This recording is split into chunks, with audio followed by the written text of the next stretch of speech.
So I'm no longer a slave to fear. I am a child of God. I'm no longer a slave to fear. I am a child of God.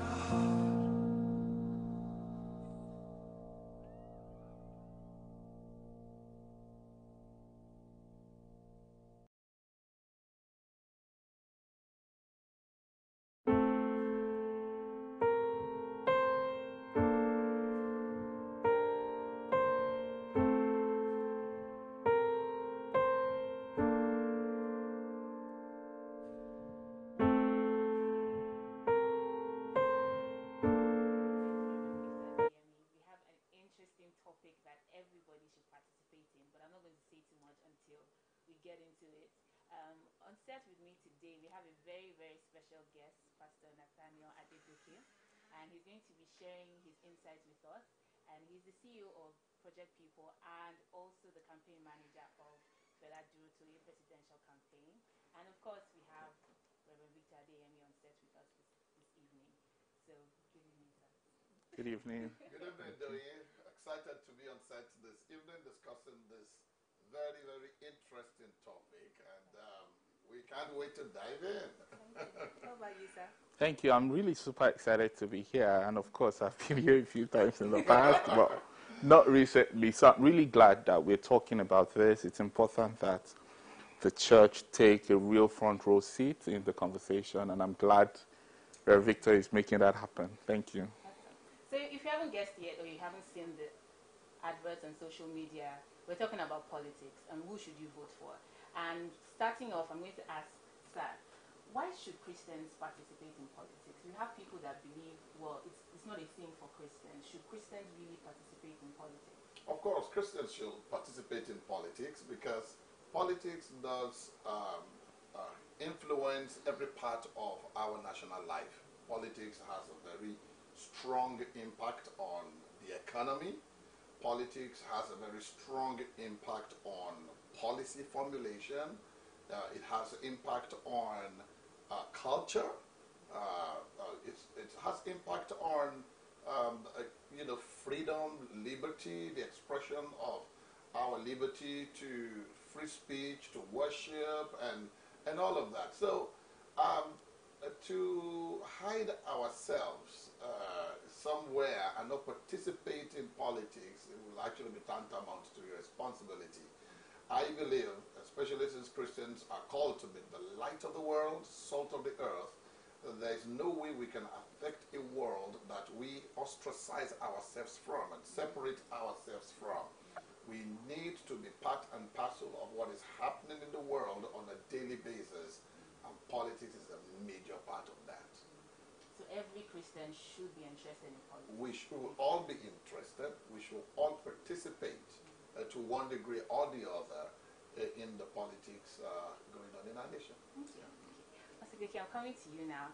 After the passing of the Not Too Young to Run bill, we had people, saying they wanted to become presidents, and now we have candidates aside from, obvious choices, President Buhari and Atiku as well.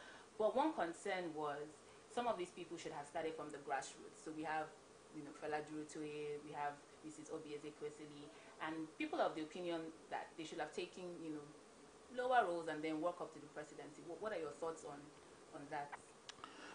Okay, so thank you very much. I mean, we get to answer these questions too many times. And one thing I need people to also understand is the fact that why not? Why not? Okay, so look at the way we currently have our executive arm of government structured. So you have the local government, which are meant to be a lot more engaging with the grassroots. But in the practical application of that, they really don't have powers. Most of the powers sit with the governors. And if you also look at what it takes to actually be the governor of a state, it's so much so the existing same party structure obstacle you would face to get a nomination for a gubernatorial ticket is probably the same obstacle you would face if you need to go all the way high up. And I also believe very strongly that we need to demystify what it takes to be the president of Nigeria. How many votes do you need? So even if you look at the last election of almost 4 years ago, President Buhari came to power with just about 18 million votes. And there has been no president who made it to power with more than 20 million votes. There's been a lot more registration this time around. We expect it to be slightly higher. But still, with 25 million votes, you can be president of this country. We have about 120,000 polling booths at the last election. You probably would have slightly more this year. So if you do the math, with 200, 250 votes per polling booth, you actually can be president of this country. And we've done the numbers, we've done the analytics, and we believe strongly that we can do it. And I like the first question you asked. Why or should Christians vote, or should they participate in politics? Absolutely yes, because we need to know these numbers. If I know that with 200 people at my polling booth, I can contribute to the presidency of the candidate of my choice, 120,000 Christians can actually rally round and deliver that 200 people for their chosen president. And how many Christians do we have in this country? So I believe believers can do it, and I think we really need to demystify the realities and what it takes to be president. It's not that difficult, and that's why we are going all the way. Interesting.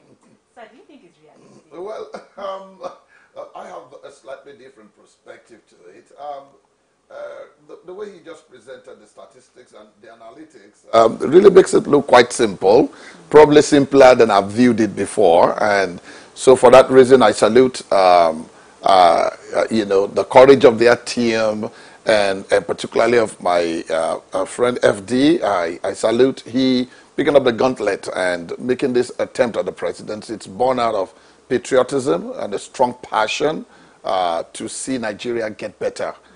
It's a passion that we've known him for many years. It's genuine, it's sincere, and I can only hope that he will have the opportunity to turn that passion into visible action and a transformation agenda that will change Nigeria. However, I'm cognizant of two major problems. These two problems are massive, they're gargantuan, that influence politics and choice in Nigeria. And the first one is ethnicity. Now, is that the ideal? No. If we want to look for a president in Nigeria, a governor, anybody to hold an elective office, we should be looking for the best hands to handle power, the best hands to manage our commonwealth for the good of all, especially for the downtrodden. However, what we usually see are our primordial interests in seeing our kinsman there, somebody from our tribe ruling this country. Even though, to be candid, it's not done much good. We see the Lagos-Ibadan Expressway, being rebuilt right now in recent years, whereas we had a president from southwestern Nigeria in power for 8 years, and he did not rebuild it. The truth is that very often, the fact that the kinsman is there does not translate into any special development for the part of the country he comes from or the tribe that he comes from. And so we shouldn't be looking at that as a nation, however we do in Nigeria.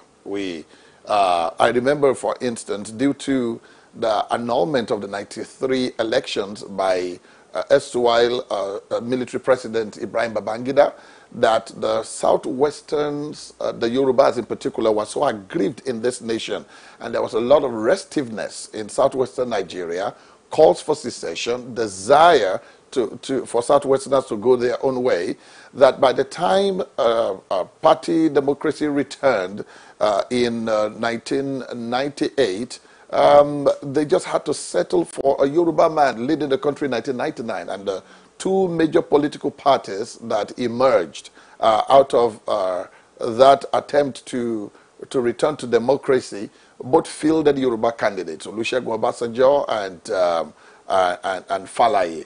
And out of the two, of course, Olusegun Obasanjo emerged. By the time he had sat for 8 years, the Northerners were not ready to listen to any rhetoric anymore.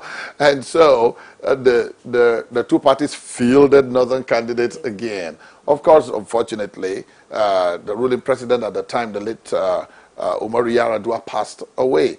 And that brought a Southerner into power who was able to rule for 6 years. And his attempt to now go for an official second term was not greeted with kindness from northern Nigeria. Ethnicity came in again. It was a party with a northern candidate that carried the day. So we see ethnicity playing a very major factor. So, while the analytics look so good, it's my opinion that it's certainly a Herculean task, but nothing is impossible if the strategy is right. However, my sentiments seem to be, and skepticism seems to be with that of the majority of Nigerians who believe, oh, this is a straight fight between just two people. If some other strategy can be found that can defeat this major issue of ethnicity, that would be very wonderful. But with mass illiteracy in our country, it's quite a Herculean task. The second reason for my skepticism stems from money politics, or what has been Christian stomach infrastructure in Ekiti politics, because of the prevalent poverty in the country. At election time, whoever brings food, whoever brings money, the people decide to vote for. As far as they are concerned, this person meeting my needs at this time is the one that will take care of me when he gets into power. Of course, that's usually not the case. Every 4 years in our nation, we see these politicians come around and lie to us, and they give us money and give us food. They get into power and then they forget us. So ideally, our people should not be listening to these people. If they bring you money, collect it, but don't vote because of money. But like I said, this is a very, very influential factor in Nigerian politics, and I've been a student of Nigerian politics right now for more than 30 years. So how that can turn around within the next few months, I still do not know personally. So those are the places where my skepticism lie at the present time. Yeah. Thank you, sir. Possibly, when you were talking, I picked up on something. You said we have 120 million Christians, and if they come together and vote for somebody, they can get the person to the presidency. So my question is, do Christians have to vote for Christians? What if I don't want to vote for these Christian candidates? Okay, I didn't say we have 120 million Christians. I said we have 120,000 polling booths. We definitely do not have 120 million Christians in Nigeria, and we don't need that much people to actually win an election. But Christians do not have to vote Christians, actually. You just need to vote someone whose ideology aligns with yours. And quite frankly, Nigeria is not a Christian country. It's a secular state, meaning we are not governed by the Bible or theocracy or any of such things. It's actually a democracy. So you need to look for candidates that align with your thinking. You need to look for candidates that align with your beliefs. And Reverend made mention of something about poor voter education is a key factor in how elections been conducted and how participation has been in the past in Nigeria. But I want to add, it's not just in Nigeria, it's all over the world. And the human factor makes it such that we naturally gravitate towards people that are like us. And if there is someone who is from my tribe, there is this natural inclination for me to vote for that person. It takes a lot of education. It takes a lot of updating my thinking process to be able to say, you know what, it does not have to be my kinsman in terms of tribe, but it needs to be my kinsman in terms of what we believe and how we think Nigeria should be run. And in that context, that's where we have the work to do. As believers, I think we need to educate the people around us and let them know that elections are actually gateways to our prosperity as a nation. So every 4 years, that gate is opened again, and we determine how much prosperity we allow in by virtue of who we elect as our leaders. So in 2019, come February, it's important that we speak to the people that are closest to us and say, you know what, it's important not what you can get right now, but what it is that your children can get further down the road. If you look at America, I remember in 2007, I was in England, and then Barack Obama said he was going to run for president. I dismissed him. I was one of those people that said, you know what, you're joking. Even in America, we would have imagined that a black man, not an African American per se, a black Kenyan man, his father is a Kenyan man, would actually be the most powerful man by being the president of the United States of America. So I've seen this happen, and I think it happened because Obama kept selling hope. He kept selling the message of we can change the narratives, we can change the rhetorics, and that is exactly what we need to do as believers. We need to sell hope to the people around us to say, you know what, we are not stuck with two sides of a bad coin. We need to say, you know what, we have options, and until there is that mental shift, then we have not really done our job as Christians. So I'm going to ask, two questions. So just like I asked, do Christians have to vote for Christians? And then, what should be our deciding factors?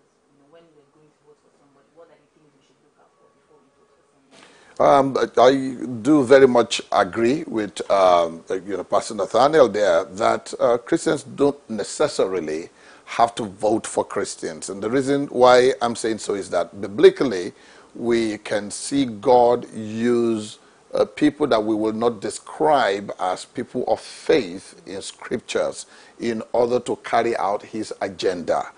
We give case in point, and my favorite one is Cyrus. The Bible records his story in Isaiah chapter 45. And by the way, the prophecy came hundreds of years before Cyrus himself was, or at least scores of years before Cyrus was born. And the prophecy of Isaiah concerning Cyrus was that God was going to anoint him. He is described in Isaiah 45 verse 1 as the anointed. Thus saith the Lord unto his anointed, unto Cyrus. And God was telling him how he was going to use him to loose the loins of kings, and how that he was going to give him the treasures in darkness, the hidden riches of secret places. Literally, I'm going to give you a hand on the economy of the world. I'm going to give you a hand on the economy of nations. I'm going to open the two-leaved gate before you, which historically was the gate of the city of Babylon. Babylon had this powerful two-leafed gate that is shut every night, and then you have these soldiers watching on the towers to alert the city if there's any enemy aggression coming from outside. Miraculously, the gate was wide open, and there was no resistance against Cyrus in the night that he invaded Babylon. God said he was going to make that happen for him, and it happened for him. And it was all for God's agenda, for this king who was going to see to the restoration of the Jews back to their nation, for this king who was going to superintend the rebuilding of God's people, the resettling of God's people in their land. This king was going to carry out God's plan and purpose, and yet he did not know God. In fact, God said it was by the might of his hand, by his power in Cyrus' life and rulership, that Cyrus was going to now come to know him. Otherwise, Cyrus did not know God before. So, I agree once again with Pastor Nathaniel that what we ought to look at are the ideologies. Do the ideologies line up? And then we now want to look at the values of the person who is running for power. A Christian's values ought always to be shaped by the Word of God. Now, we live in a nation that is ruled by avarice. So much greed, corruption, and avarice today, and it ought not to be so. Unfortunately, some believers have disappointed us because their values have not been aligned with Scripture. In fact, we have known of tongue-talking, born-again Christians, Pentecostals at times, who have gotten into the corridors of power, becoming governors or ministers, and they were corrupt. Some of them have had running battles with the EFCC, and some even behind bars as we are speaking. And it's such a shame and an indictment on the Church of Jesus Christ. We ought to realize we are believers. And as believers, we are called to shine our light in darkness. We are called to be the light of the world, a city set upon a hill that cannot be hidden.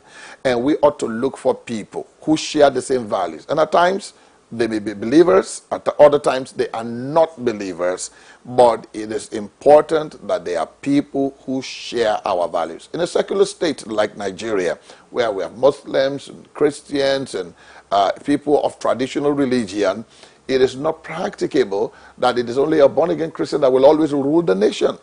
And we must be able to form friendships and synergies and networks across religions, even if born-again Christians are going to ever rule in this country. Nobody can try to be the president of the Christians alone and rule the country.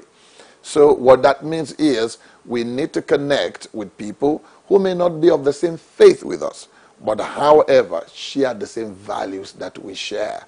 And there are people of different faith who share similar values. They are selfless. They want to rule this nation.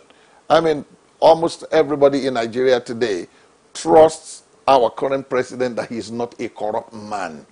Now, whether we are satisfied with his presidency is a different matter, different ball game. But almost every Nigerian or who will want to sincerely assess him as a person will say, oh, that man, he is not corrupt. Same thing goes with his vice president, who's been known to be a very sound Christian from the beginning, a man of the Bible, apart from being a man of law. They can be trusted. So that's an example of two people of two different faiths aligning together with shared values. But when you talk about ideology, there are no clear ideologies among the most popular parties in Nigeria today. How does the APC differ from the PDP? I know the APC claims to be progressive, but I look into the party personally and I see conservatism in some blocks in the party. Of course, I see some progressives there at the same time. And you look at the PDP and mostly you see conservatism, and then you see people who don't even understand what it is to be conservative or to be progressive. There are no clear ideologies. The rate at which people move in between the two parties show that their decision to belong to either of the parties is not based on any ideology. People are just basically looking for platforms through which they can get political power, period. But again, we can change the narrative in this country. We can decide to have platforms. If we don't have them, we create them. Political party registration is open to anybody who wants to register in this country, and so far they fulfill some basic requirements. We can find out the parties that have the kind of ideologies that we believe in, and we can go into such parties, become members, not just vote for them in election time, because we're only talking about voting now. But we should learn to go beyond voting and become members of such political parties so that we can influence the process of the emergence of their candidates, and then in times of elections, vote for such parties and for such candidates. Yeah. Thank you, sir. I'm coming back to you. So when people talk about the 2019 elections, there's a bit of, I don't want to use the word hopelessness, but it's almost like, it's either the devil or the deep sea. And then there are some people that believe that once people get into power, there's something that changes their ideologies or their ideals. Now, is that necessarily true of Nigerian politics? Because that's why some people say they don't get involved because they get corrupted or something just happens and good people don't seem to get to positions of power. Okay, I think it's a good observation. So we've been at this now for not too long, if you compare this with some of the leading economies in the world. So sometimes I actually tell people it's going to be very unfair to compare Nigeria with America, or with England, or with Canada, because those have actually been at it for a much longer time. So yes, you have people who clearly are not very excited about the state of things. So it's going to be 20 years since this new democracy emerged, and without mincing words, it's not an easy place to operate. The political space, and not just in Nigeria, it's the same thing all over the world. It's not an easy place to operate in. But again, the Bible calls us the light of the world, not the light of the church. And we are not to be hidden as light under the bushel. We need to actually go out there and shine the light. So it's very important for people to realize that, yes, it might be very easy to quickly lose what it is that you thought you had, your values. But that's why we get grounded in God's word. That's why we have alliances around us. I know Rev said something about the incumbent president not being a very corrupt man. But the realities of it is, even if you are not corrupt, but the people that surround you are corrupt, it becomes questionable. And you need to not be, you need to be a particular kind of not corrupt to turn a blind eye to certain kind of corruption, which we have seen in the last 4 years. So there has been persecution, there has been a lot of indictments, but look at those people that are prosecuted and indicted, they are in the opposition, mostly. And you have people that are currently in the present party. I know this is not supposed to be a platform where we name names, but you just need to look at the news, and you would see that there are corrupt people at different levels of this current government. And the reality remains the same, ideology. It has to be something that the entire bloc, the entire party, the entire people, it's not just Buhari that is the government. There are a whole lot of people that surround him, that form the government. Everybody needs to be termed not corrupt for us to believe that truly this government is not corrupt. It's not just about one person. So if somebody wants to go and contest for political powers, I think they should do it. I believe Christians can make a whole lot of change. We can make a whole lot of difference. However, it's also important to go along with people of your own tribe. Not your tribe as being Christians, but people who believe in what you believe, people who have your own values. And of course, you need to also have people in your life that are that can call you and advise you and counsel you.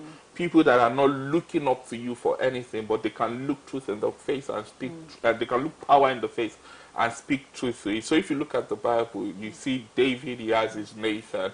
So it's important that even believers that intend to go into power maintain close connection with the body of Christ, with leaders in the body of Christ that are of their own persuasion, and of course they would succeed. Okay. So the 2019 elections are coming very close, and some people, maybe they have their PVC, they don't have their PVC, but they're thinking, okay, now I think I want to participate, but it seems like it's too late. Is it really too late? No, it's not too late. And I tell people, it's not too late. So there are different categories of people. Some have PVCs, and they've just looked at the situation. They think, oh, we are stuck with this too bad option. I'm just going to sit it out at home. You have some people who say, I don't have PVC. I have some people who have registered and they've not gone to collect their PVC. Everybody has a role to play. Even if you're in diaspora, you're not in Nigeria, but you're very much connected back home because you have families, you have friends, you have investments back home, you have properties, you have things back home that you're passionate and concerned about. It's important for everybody to know that you can converse, you can galvanize, you can campaign, you can speak, you can educate, you can go out and vote. Even if you cannot vote, you can go to the polling booth and monitor the election proceedings.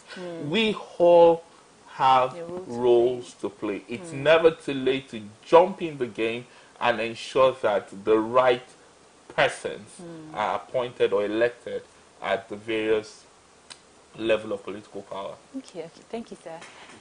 So something interesting just came to my mind as he was talking, and it's this present government. We've heard a lot about corruption. This is going on, that is going on. How do we assess this government, and should we actually vote them back? What are your thoughts? Well, the way I will address this is for us to, well, first and foremost, assess the government itself and say, how well have they done? I remember 4 years ago, they were campaigning on 3 tripods to fight corruption, to annihilate insecurity, to provide security, and then number 3, to rebuild the economy. The anti-corruption fight, they have fought. There's no doubt about that. We've seen lots of prosecutions. We've seen people charged to court. The only but there, just like Professor Nathaniel raised earlier, is that it looks like it's been more about the opposition. So it looks like it's been a political fight, and that has dented the image of this fight. It's not looked like a sincere fight after all. It looks like if you are part of us, then you are not corrupt. If you belong to the opposing side, then you are corrupt. And it's quite unfortunate that has been in the first coming of this president as a military head of state many years ago, probably because it was from the military constituency, so to speak.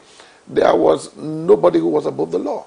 The hand of the law came hard on anyone who was corrupt. And so this selective fight has not made the fight look quite credible as it is. The second thing about it is that there seems to have been more media hype about the fight itself. The agency of government doing the fight goes on the newspaper, on the radio, and makes noise. We've caught this person, we've caught that person in corruption. It would have been much better if the fight had been such that there were more well prosecuted cases, because there has even been poor prosecution that has led to some of the accused being discharged and acquitted by the law courts because they did not prosecute the cases properly. Now, it's wrong to judge people in the court of the media and call them, wrong or call them corrupt when they have not been proven by a court of competent jurisdiction. They've not been proven as corrupt by a court of competent jurisdiction. So I've particularly not been too impressed by the fight. Yes, the testimony remains we have an incorruptible president. And yes, they also made some gains in terms of blocking loopholes, especially with the creation of the TSA account. All the money, a lot of loose money that were mismanaged before have not been mismanaged like that in the last 4 years. However, the fight to prosecute has not been done excellently. Neither also has the other part of the war, which I was expecting, the war against corruption, I was expecting to take the dimension it also took in the first coming of this president as a military head of state. And that was the media.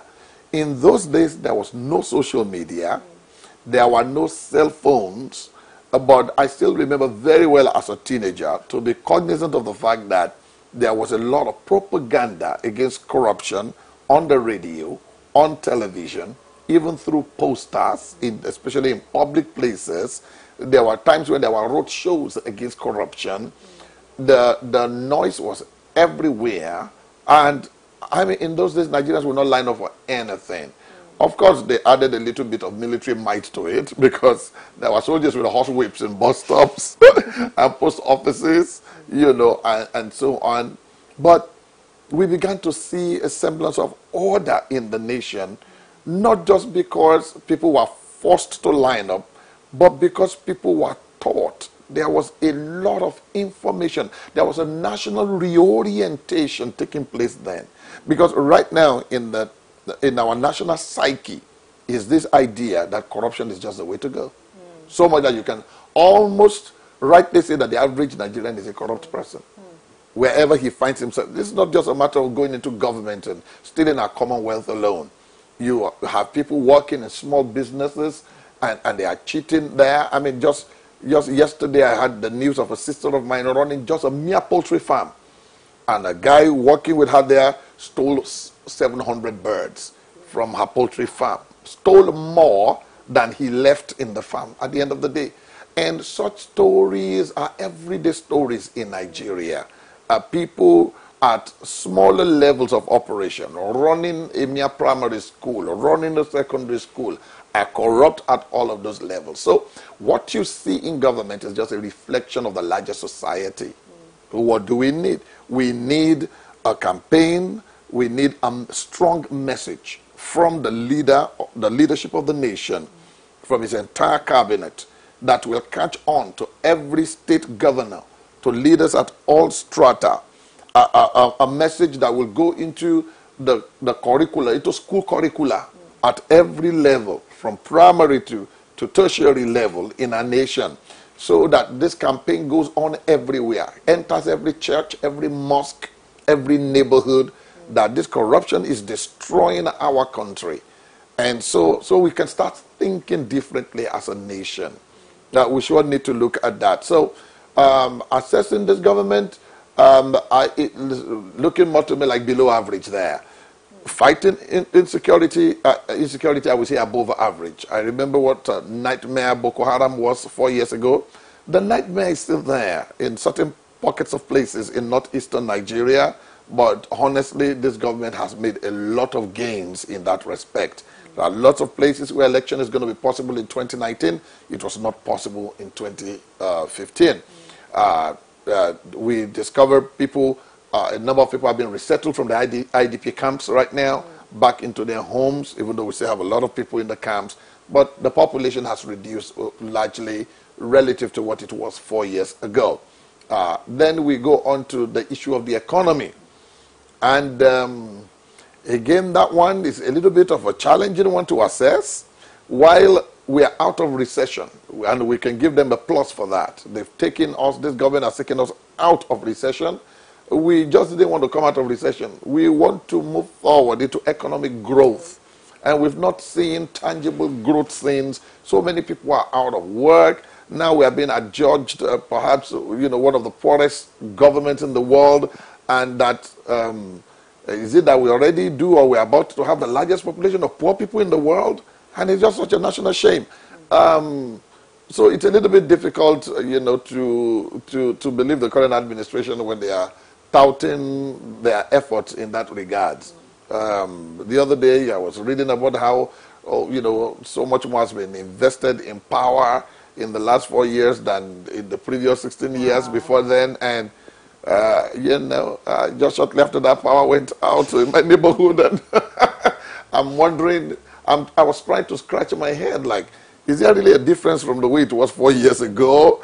And the average Nigerian really can't say yes to that. So we are expecting to see more done in the power sector. Hopefully within the next few months before the elections, this government is really going to let us know that we should vote for them again. As of now, we can't confidently say so. Yeah. What are your thoughts on this present government? Okay, I know Reverend is a little bit diplomatic there, and I'm just going to say it as it is, because you just need to really look at those three things he's mentioned. Like, I've got like tons and tons of other issues I could raise, but just look at those three things. Definitely, we can't give them credit for taking us out of recession, because they took us into recession. So it was this government that plunged us into recession. No, they claimed it was the previous administration that did not save for the rainy day. Okay, so it was the corruption of the previous administration that led to it. It was not a global recession, so I wouldn't say there was some external factors that was inherently unavoidable that threw us into what we found ourselves. One thing is certainly clear: the current administration have no idea as to what to do with the economy. If you look at the previous government, whom I'm not even holding briefs for, but I'm going to say one thing clearly: they had a solid team. They had technocrats. They had people who genuinely know what they were doing. And in the case of this current administration, they've not proven to be that serious with the economy. And the current forecast actually says we're back in recession first quarter next year. Wow. Yeah, so we're going back into recession first quarter next year. And it would take a miracle for that not to happen. So it's very important for us to actually appraise the situation properly. Let's look at security. Yes, they've achieved a lot of gains in dealing with Boko Haram, but then we had the cattle headsmen. I wouldn't want to name a tribe, but let's just call them headsmen. And look at what they've been able to do, the havoc they've wreaked in some quarters in the middle belt, in some of the northern part of Nigeria. And look at the way the government has responded. It's so appalling. And a lot of people look at that and say, is there any ethnic sentiment to this? Is there a reason why we've not seen the government deal so decisively with this particular killings of the headsmen?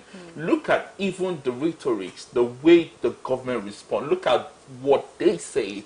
I'm going to say something. Sometimes the ball drops for the singular fact that Nigeria is a humongous country with a humongous amount of issues.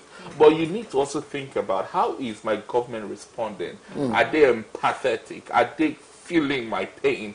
Is this government saying words that actually reflect that they understand that people are truly, truly suffering?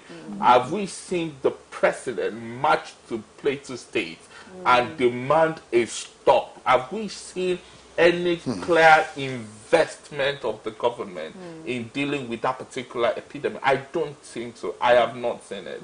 How difficult is it to stop cattle rearers from having automatic weapons, from going into people's homes and killing them overnight? And when the government was going to respond, guess what they said? They said these are terrorists from neighboring countries. That itself is an appalling response. How can a government open its own mouth and say that my border is not secure, my citizens are not safe, terrorists can come in at any time and kill my own citizen, whom my primary responsibility is to protect and provide security for? I don't think they've done so well at all in the context of security. And then, of course, let's look at all of these other issues. How is Nigerians perceived abroad? I mean, for those of us that travel all the time, it takes extra boldness to flash your green passport. Everybody wants to obtain another passport. Look at the amount of brain drain that is going on. I can count countless of my very close friends that have relocated to Canada or to the UK or to the US. Why is everybody leaving? Of course, one thing is clear. They can't see hope. At times, the economy is not good. At times, things are not so good. But people can still feel hope because they know there is somebody somewhere working tirelessly, ensuring that they are primary, they are number one, and ensuring that things are going to get better. But the moment people lose hope, then what else do we have? And I'm going to say this to just answer your question finally. Why do we get stuck with 70 and 80-something-year-olds? Good question. Statistically, majority of Nigerians are between the ages of 18 and 35. Why will we be debating, even considering electing men who are in their 70s and in their 80s? We need young people.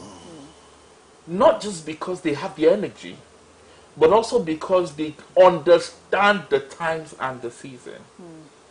They know what is going on in the world today. We don't need another octogenarian ruling Nigeria. No, we need young, energetic men of passion who have the right values and can understand Facebook, understand Instagram, understand basic things that millennials do. I mean,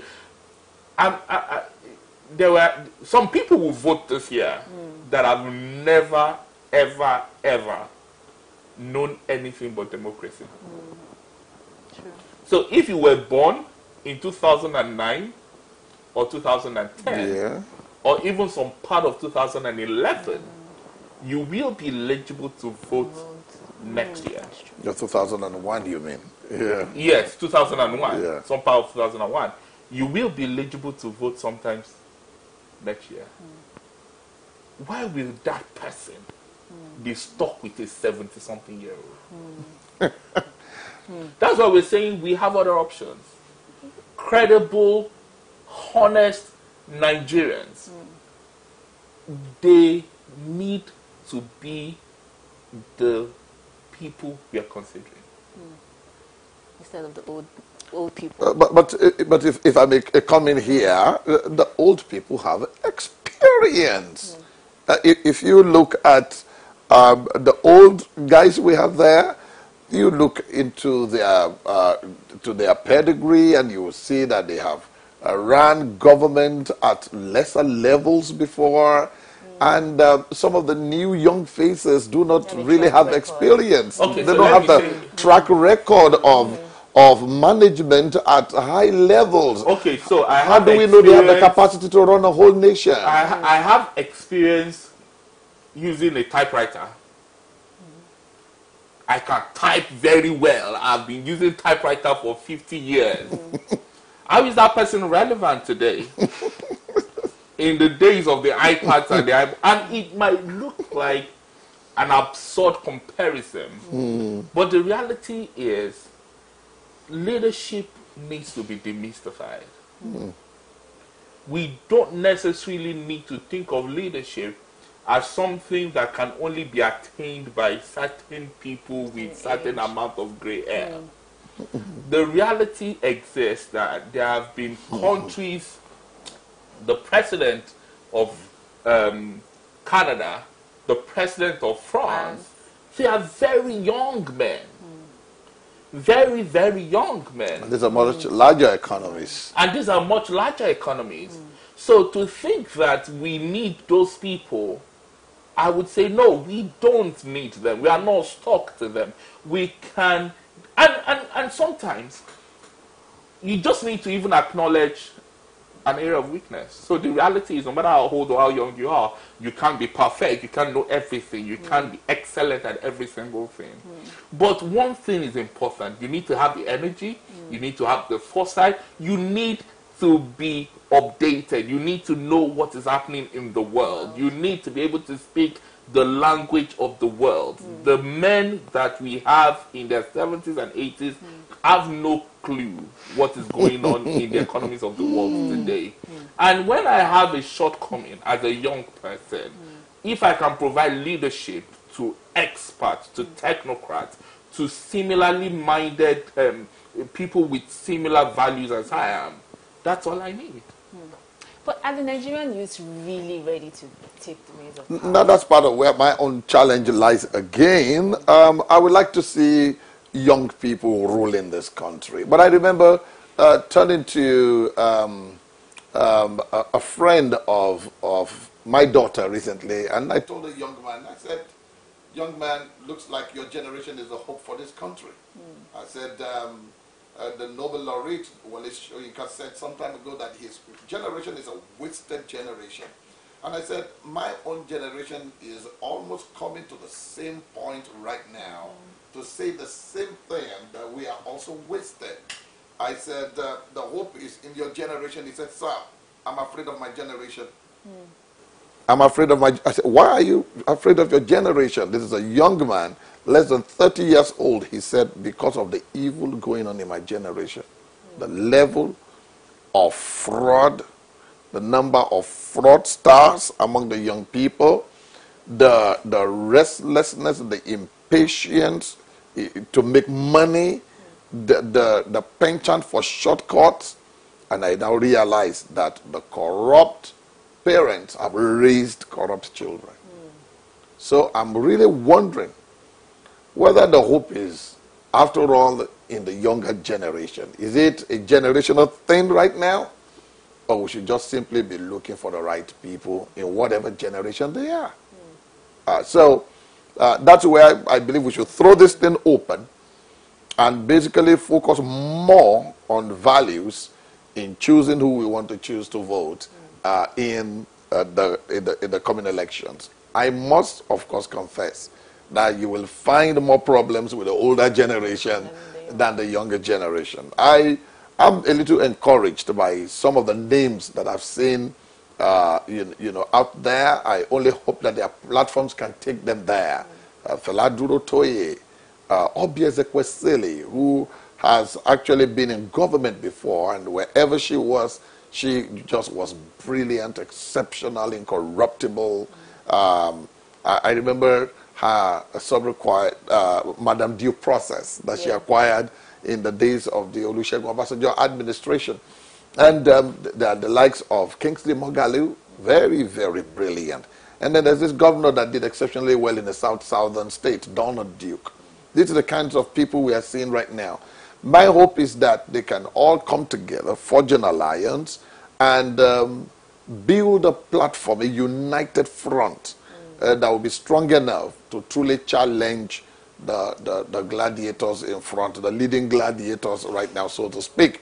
Of course, it is my hope that the optimism of Pastor Nathaniel will really translate into reality, and a surprise, can be sprung up in next year's election. I will personally be delighted.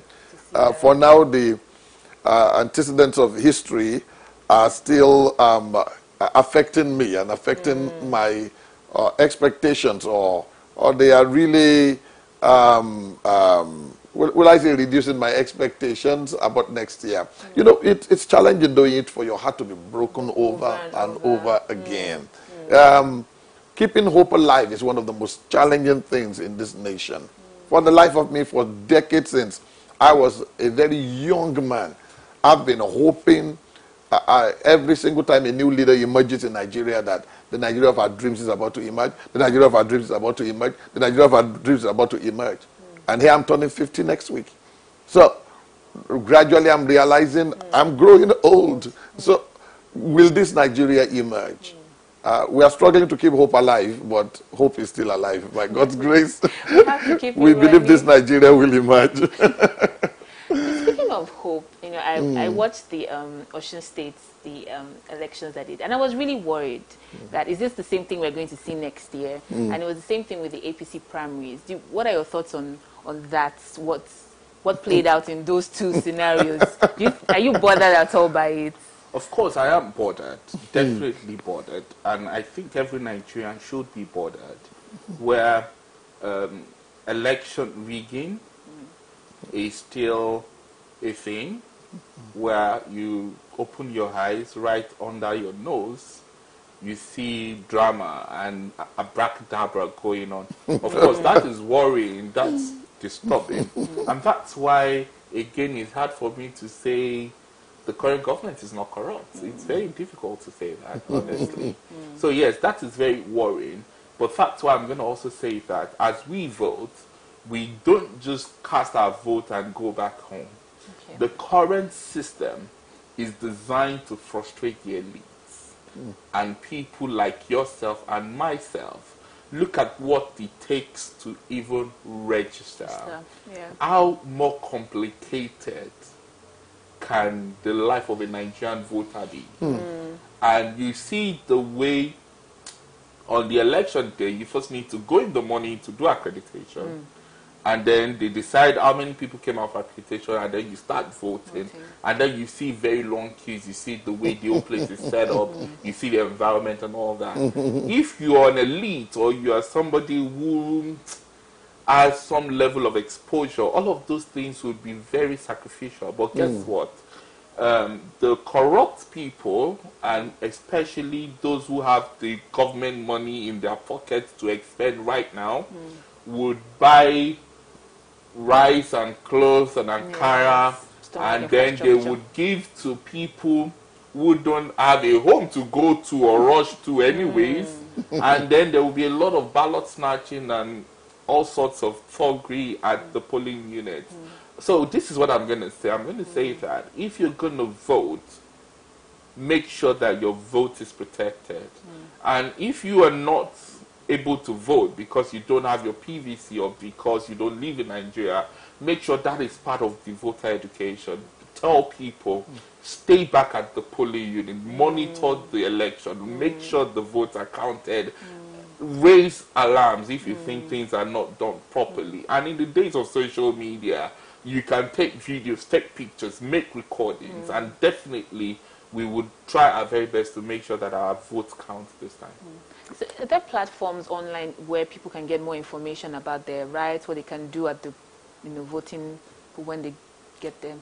Yes. There are so many social enterprises and even non-governmental organizations that are providing information, but the most reliable information is on INEC's website. So you can go to INEC's website, you can get information on what you need to do, where you need to vote, and all of the various protocols and procedures that you need to abide with on and even before the election day.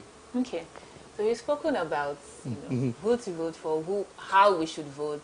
Should we vote for a Christian or not? But there's something that you said that was really profound, and it's hope. A lot of people have lost hope, frankly. And how can we begin to revive that hope? In the country? Yeah, I believe hope can begin to revive in Nigeria with education.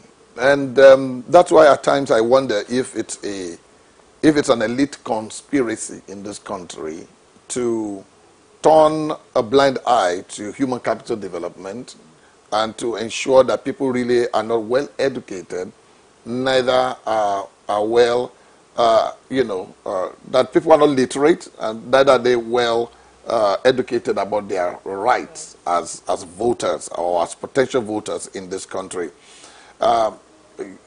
Earlier, President Nathaniel mentioned how the majority of Nigerians are between the ages of 18 and 35. What it means is that if the young people of this nation can be well organized, they can determine who is president and who is not president, who is governor, who is not governor at any election. That's the reality. And my hope is in that particular age range, that 18 to 35-year-old age range, that if these people can organize themselves, then there can be a change in terms of the political leadership of this nation, because there's been a lot of recycling of the same old hands. And if these people cannot deliver the goods, rather than just leave the space honorably and allow for fresh blood to, to emerge, they are not getting out of the way, meaning they are not going to leave the place until they are forced out. So the hope is there in the fact that we have the potential power, or the young people, I should say. I don't belong to that age range anymore. That age range has the potential power, if rightly galvanized, it should change the leadership of the nation and to bring fresh blood in, and all it's waiting for are the people who will spearhead the process. And I know that some people are already thinking in that direction. And so, if not 2019, I believe by 2023, if the strategy is right, we'll begin to really see major changes. And that is where I still hope personally that some of the new political platforms that are emerging and some of the young people who are emerging will not only set their sights on the presidency alone. If they can get a hold of a state of the nation, and they can take one state and transform it, that governor becomes so popular, all of us are going down, taking pilgrimages down to his state to go and see the wonders he has done. We all want him to rule Nigeria someday, and we'll all vote for him. So that's another strategy I hope that they will look at. But there's hope in the fact that the potential power is there in a new generation. Okay. As we round up now, I want you to please speak to the side of prayer, because when the campaign for Get Your PVC was going on, a lot of people said it's not about prayer, don't pray, get your PVC, but we're children of God. Yes. So where does prayer come into all of this? Well, number one, 1 Timothy chapter 2 tells us, verse 1, I exhort first of all the prayers, supplications, intercessions with thanksgiving be made for all men, for kings and for those who are in authority, that we may lead peaceable lives in all godliness and honesty. The truth is, prayer is a powerful spiritual influence on a nation. Many times when people are frustrated with Nigeria and they wonder what has happened to the country in spite of all our prayers, or despite our prayers, my own idea is without prayer it will have been much worse. I believe prayer has restrained the hand of evil to a degree. However, faith without works is dead. So prayer is not irrelevant. Prayer remains very, very important, and we should continue to pray. But we should not only pray, we should make sure we put works to our faith by engaging in the political process. Join political parties. Be part of influencing the candidates that emerge from primaries, and then go vote. Also, get your PVC and vote. So do you have any last takeaways you want people to take out from this discussion? Yes. I would just like to say in 30 seconds that Nigerians should take 2019 very seriously. Understand that our lives are in times and in seasons and in dispensation. And as a nation, this is a spiritual opportunity for us to emerge and shine that light that we truly are. Don't feel obligated to vote for two sides of a bad coin. Think about the options that exist. Fela is an option. I would say vote for Fela. But please stand up and exercise your civic duties. It's a calling as believer. Thank you very much, and thank you, sir. Thank you very much for joining us this evening. I hope that this has been insightful, and if you've been apathetic to voting, please go out and vote. It's very, very, very important, and we hope to see you in the next live discussion coming up. The announcement will be on Instagram and on Facebook. Thank you very much. Thank you. Thank you. You're welcome. Thank you, guys. And you have been, and you will be.